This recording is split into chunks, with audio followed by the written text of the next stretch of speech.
Hi there, welcome back to the channel. It's good to be with you and again. And as you can see, we're talking about the true origin of the celebration called Memorial Day. All right, so we're going to look at that and see when it really began and how it began.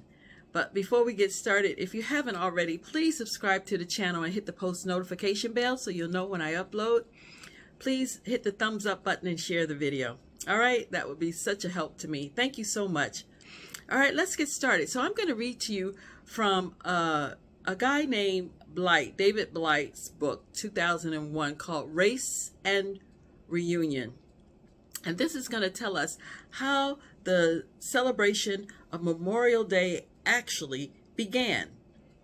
All right, so the Civil War is in American memory, is a commemoration organized by freed slaves and some white missionaries, took place on May 1st, 1865. Keep that in mind. May 1st, 1865 in Charleston, South Carolina. Now, I'd heard of this before, but I hadn't looked into it, okay? Like always, we got to go back and research the origin of things. I like doing that. It was at a former planters' racetrack where Confederates held captured Union soldiers during the last year of the war. All right, so that place called the Planters Racetrack was where the Confederate soldiers held the captured Union soldiers during that last year of the war. Now, for those of you who don't know this history, President Abraham Lincoln issued an Emancipation Proclamation January 1st, 1863. All right, so this was 2 years later that they had this celebration.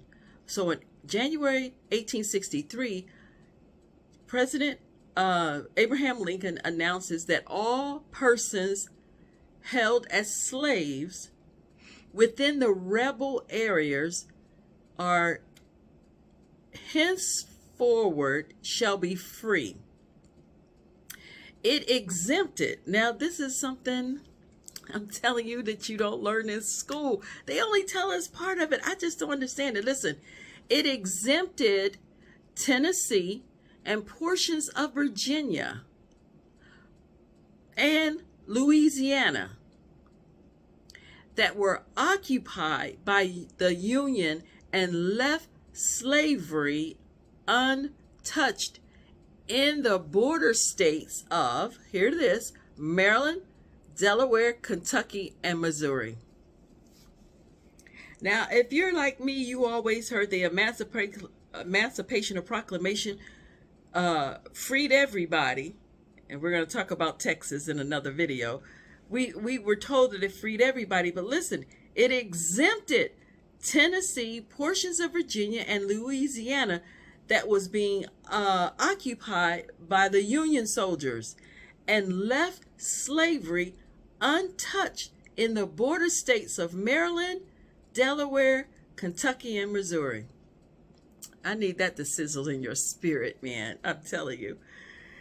At the end of the Civil War, people recently freed, these are those that are enslaved, people recently freed from enslavement in Charleston, South Carolina, honored fallen Union soldiers, marking the first Memorial Day.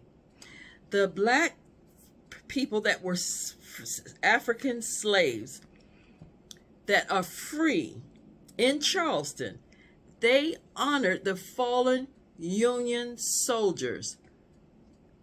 I guess because of their help in trying to free them, they honored those guys. You know, I think that's the reason they did this.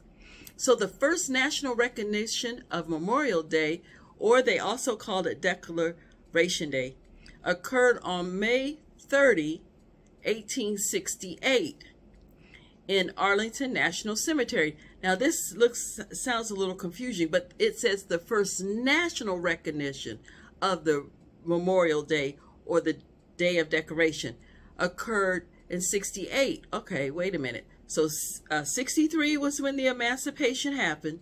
65 was when the first African freed slaves May 1st held their first Memorial Day celebration.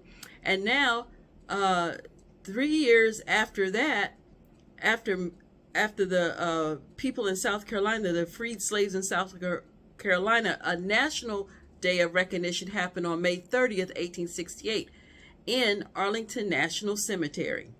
You got those dates down? Okay. In 1966, Congress and President Lyndon B. Johnson declared Waterloo, New York, to be the birthplace of Memorial Day,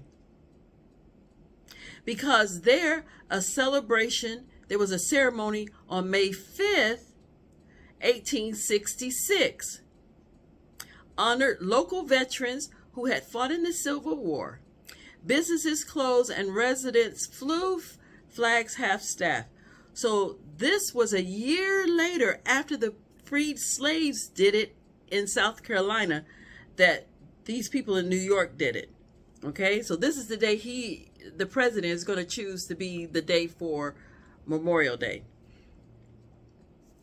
Back in 1996, David Blight, the man I'm quoting, a professor of American history at Yale University, was researching a book on the Civil War when he had one of those once-in-a-career aha moments.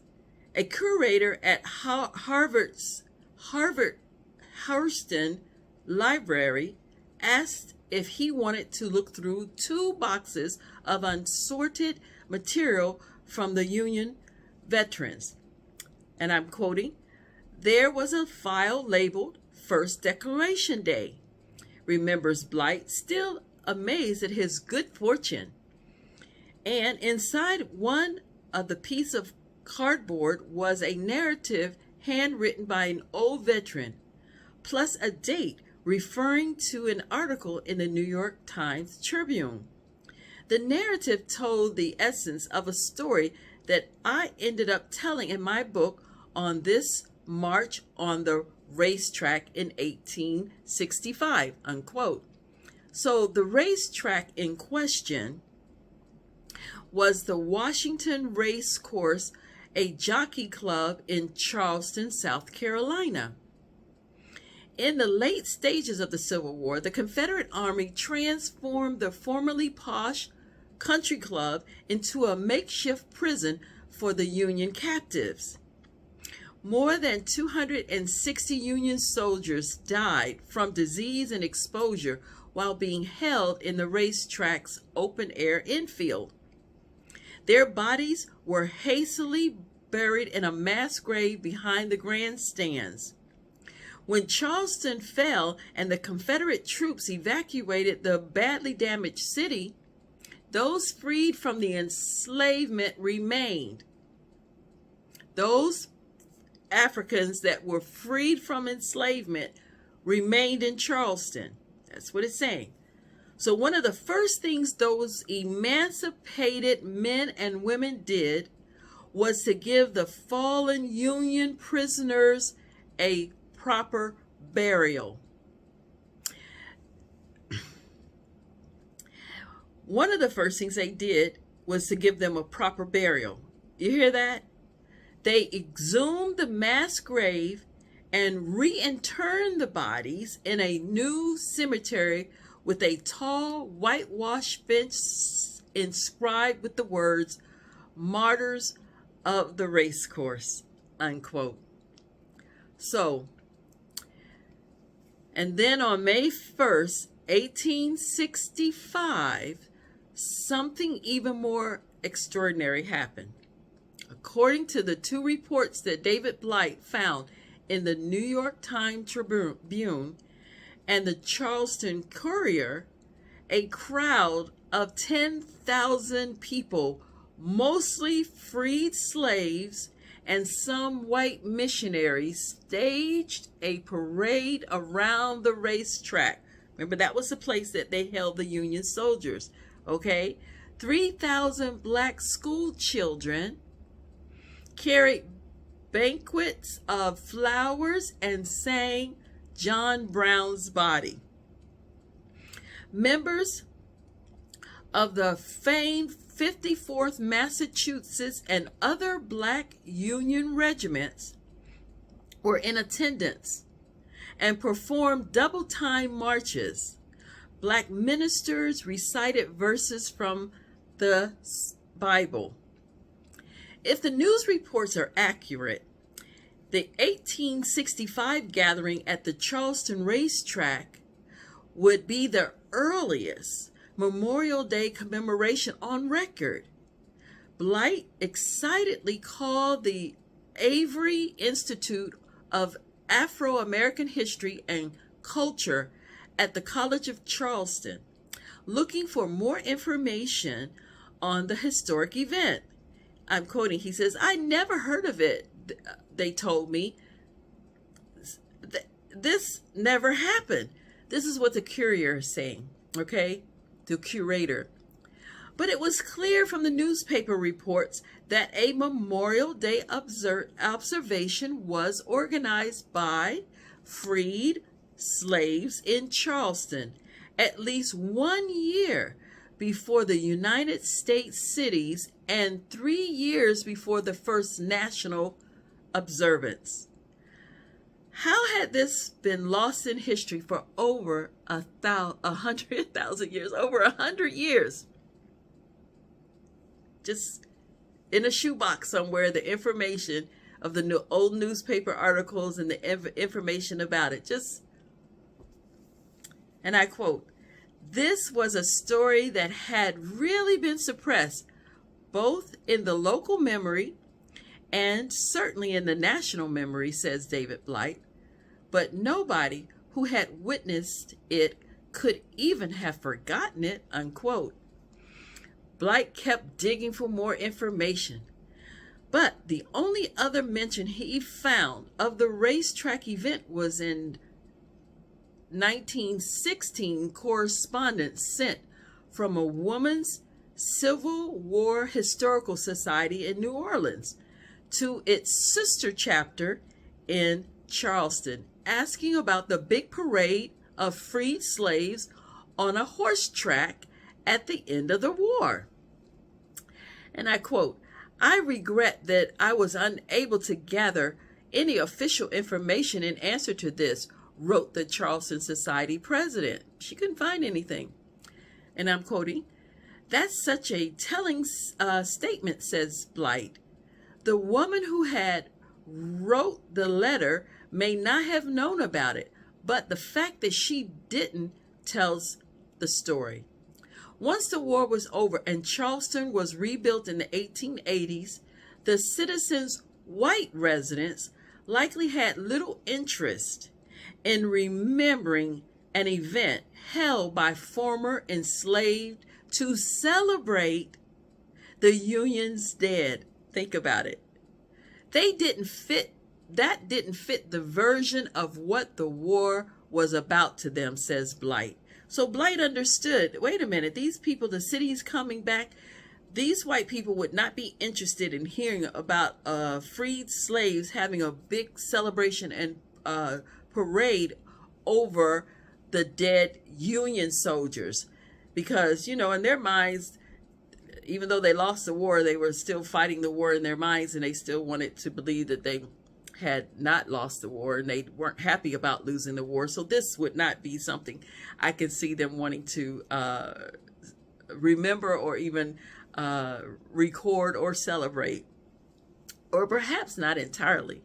After his book Race and Reunion was published in 2001, Blight gave a talk about Memorial Day at a Smithsonian National Museum of American History. And after it was finished, an older black woman approached him. And I'm quoting, "You mean the story is true?" The woman asked Blight. "I grew up in Charleston, and my granddaddy used to tell us this story of a parade at the old racetrack. We never knew whether to believe him or not." "You mean that's true?" So here she had been given a first-hand account by her grandfather, because in our culture we pass down the stories of things that happened to us, and then for whatever reason they didn't didn't know whether or not to believe them or not, because there was no other records around to let them know if it was true. For Blight, it's less important whether the 1865 commemoration of the martyrs of the racetrack is officially recognized as the first Memorial Day. And I'm quoting, "It's the fact that this occurred in Charleston at a cemetery site for the Union dead in a city where the Civil War had begun," unquote, says Blight. And that it was organized and done by Africans freed slaves, former slaves, is what gives it such potency. I think this was such an interesting story, that the dates, the different dates of celebration. Now, does it matter now where everybody's still celebrating Memorial Day, and it's not just for the Civil War. I think it's all the wars, the first, second, Korea, Vietnam, which my father was involved in those. All the wars that they now give honor to those whose lives were lost. But it's just interesting to always, for me, to know the origin of a thing, okay? And I'm always curious as to why, well, I kind of know the answer, and you probably do too, why this wouldn't be given notoriety, or even that we wouldn't even know about it, why we weren't told this, you know. But anyway, like I said, I've heard about it, but I had to go find out for myself to find out what actually did happen. And so Memorial Day, I guess, is coming up, or it might be when this video is posted. But to all, you know, to those who have given their lives in all of these wars, unfortunately had to give their lives in all of these wars, I'm sure you can think of something to honor them, but I just think it's interesting that the first time that these freed people decided that this mass grave that these people were put in was not, they were worthy of having a decent burial, and they took it upon themselves to give them a decent burial in a place of not a mass grave. I just thought that was interesting, but it also goes to show the heart of my people. And so I'm just so grateful to have found out the truth about Memorial Day. And if you are like myself, you want to always know the origin of a thing. You know, I always do these. This doesn't have pagan roots, but this is just something that I was interested in. And since it's here for us, I thought you might be interested as well. So thank you for your time and company, and I pray that the grace and peace of God, our Father and the Lord Jesus Christ, be with you all until we meet again in the next video. Shalom.